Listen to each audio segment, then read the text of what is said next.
MSc second semester subject gamete biology unit 3 topic abnormality of ovarian function synopsis introduction definition normal ovary structure and function abnormality of ovarian function. Ovarian disease ये 7 types के होते हैं। First है primary ovarian इंसुफिशियंस, उसके बाद second है endometriosis, ovarian cyst, ovarian epithelial cancer, ovarian germ cell tumour, ovarian low malignant tumour, polycystic ovarian syndrome, effect of ovarian disease, control of ovarian disease, conclusion reference. Introduction, इसमें हम ovary में होने वाले disease के कारण उसमें किस प्रकार एबनॉर्मलिटीज़ आ जाती है उसका स्टडी करेंगे। एबनॉर्मलिटी कहने का तात्पर्य वह कंडीशन जिसमें फीमेल के बॉडी में एबनॉर्मल करेक्टर लाइक इरेगुलर और अब्सेंस ऑफ पीरियड, हेयर का अत्यधिक ग्रोथ, मोटापा ईटीसी उत्पन्न हो जाते हैं जिसका फीमेल के बॉडी में हार्मफुल इफ़ेक्ट पड़ता है तथा इसे कैसे कंट्रोल किया जा सकता है, इन सब का स्टडी हम इस टॉपिक के अंतर्गत करेंगे। सेकंड है डेफिनेशन।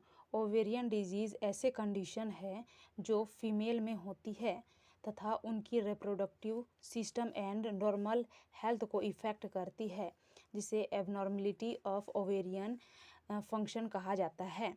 उसके बाद थर्ड नंबर है structure of function of ovary. देखिए इस प्रकार इसका डायग्राम शो किया गया है। ये डायग्राम है नॉर्मल ओवरी का।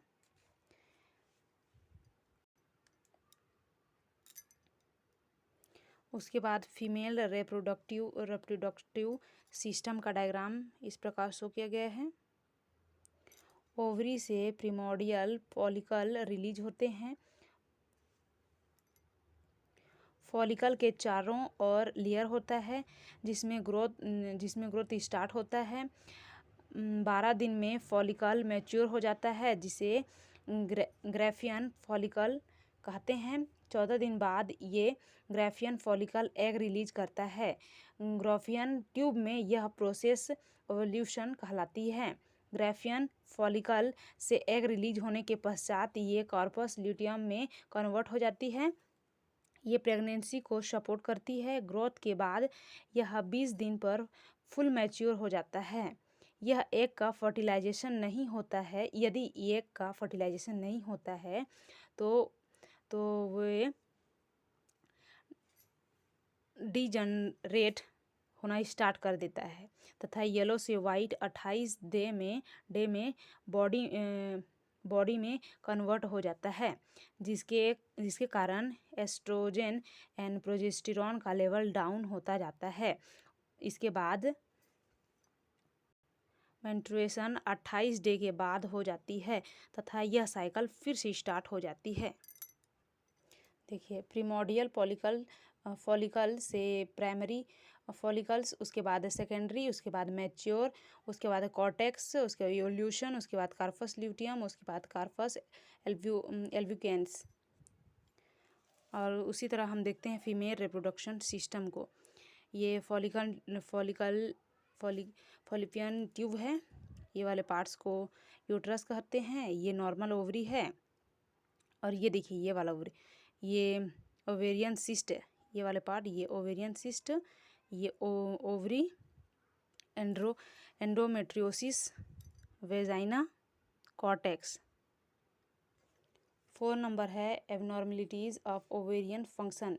इसमें ओवरी में होने वाले वेरियस टाइप के डिजीज़ आते हैं जो निम्न है ओवेरियन डिजीज़। फर्स्ट है प्राइमरी ओवेरियन इंसुफिशियंसी, उसके बाद है endometriosis, ovarian cyst, ovarian epithelial cancer, ovarian germ cell tumour, ovarian low malignant potential tumour, polycystic ovary syndrome. इसी को हम PCOS या PCOD कह सकते हैं। फर्स्ट देखते हैं प्राइमरी ओवेरियन इंसुफिशियंसी। यह एक ऐसी स्थिति है जिसमें 40 साल की उम्र से पहले ही ओवरी सही तरीके से काम करना बंद कर देती है। उससे एग रिलीज नहीं हो पाता है। इसकी वजह से फीमेल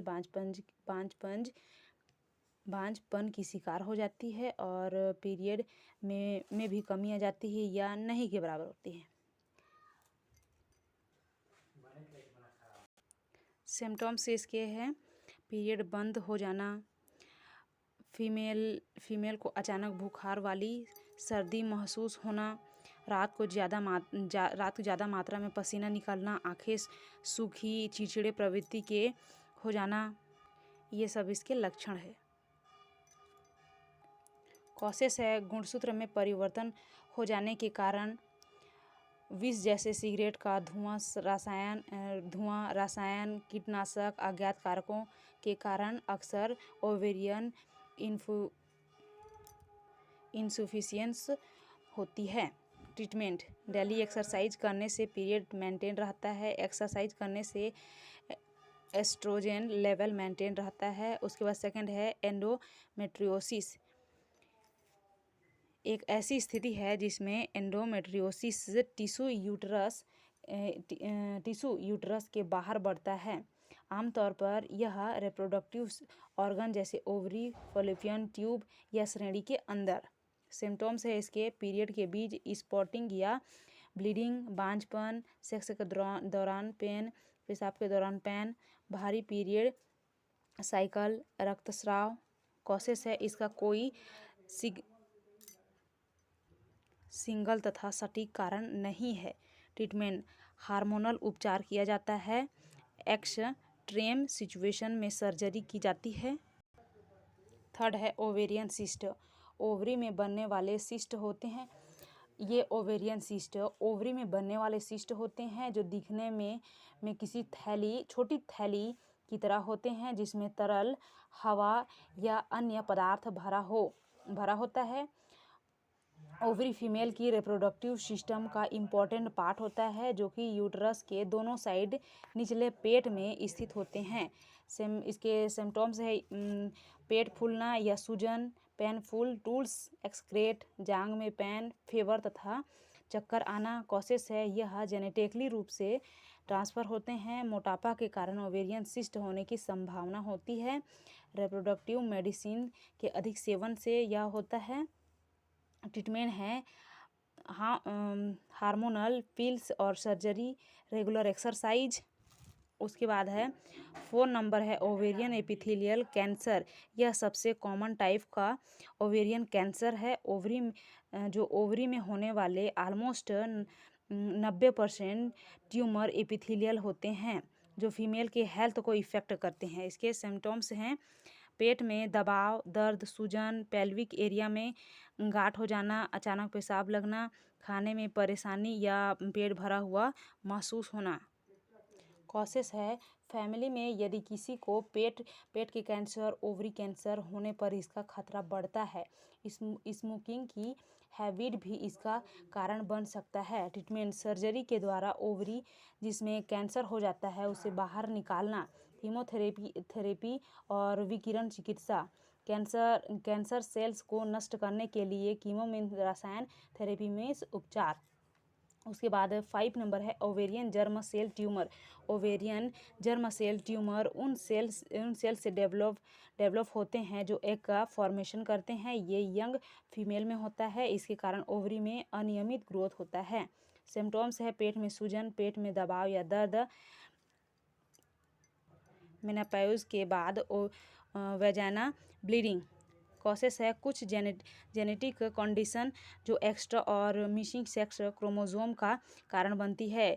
इसके कारण भी ट्यूमर हो सकते हैं। ट्रीटमेंट, ट्यूमर को हटाने के लिए सर्जरी, ट्यूमर के कैंसर होने की स्थिति में कीमोथेरेपी की जानी चाहिए। 6 नंबर है ओवेरियन लो मैलिग्नेंट पोटेंशियल ट्यूमर। इसे बॉर्डर लाइन ट्यूमर के नाम से भी जाना जाता है। यह ट्यूमर ओवरी से बनता है और धीरे धीरे ओवरी से बाहर फैल जाता है।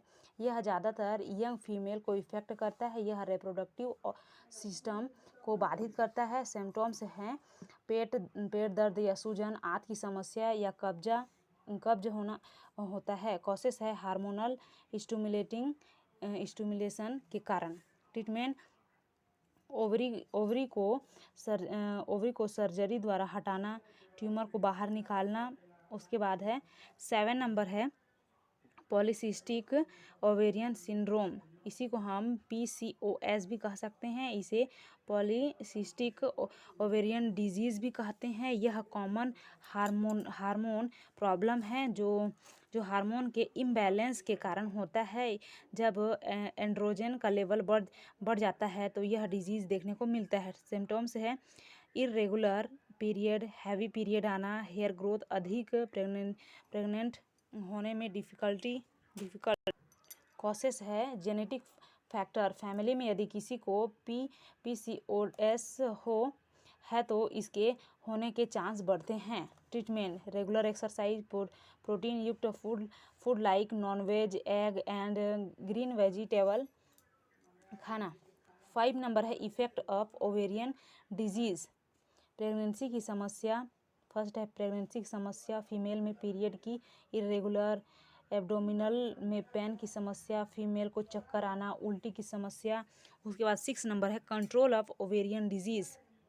ये निम्न टाइप के है। फर्स्ट है लाइफ स्टाइल चेंज करके, रेगुलर एक्सरसाइज करके, वेट लॉस करके, मेडिटेशन के थ्रू।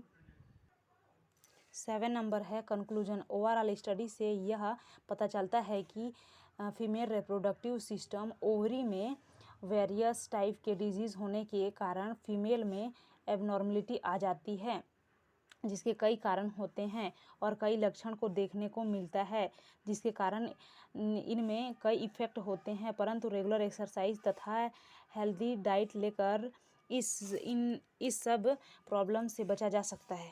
उसके बाद 8 नंबर है reference development biology by SC Goyal. Second है development biology by SF Gilbert. Third है development biology by DA Ede. उसके बाद 4 नंबर है बाईनेट।